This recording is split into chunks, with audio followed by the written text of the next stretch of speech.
some techniques to measure lockout program leading indicators. Most common technique that most companies, follow, and I definitely highly recommend, is to have a robust system in place that has all your expectations set.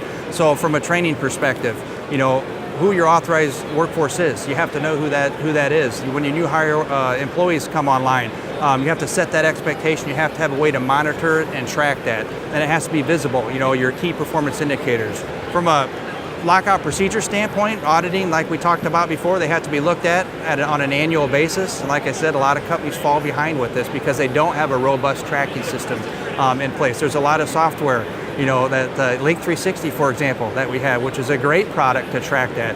It sets that audit date and it puts it out a year, and you can spread that out throughout a year so you don't have to do them all at the same time. You can tie that to a maintenance management system, a lot of different ways, but again, it has to be visible. That has to be visible to management, to supervisors. Everyone has to know where you stand, and that is the most critical piece.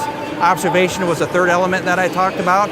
Having managers and supervisors out on the floor interacting with those employees. You have to set goals and you have to know what are the expectations. Do you want them out there every day, 5 times a day, 2 times a week, whatever that is? They have to know those expectations and you have to be held accountable to those expectations. So everything that I talked about, training, auditing, the observations, they have to be well defined. People have to know the expectations. You have to have a measurement system around those expectations, and people have to be held accountable to that. That's really the most important piece.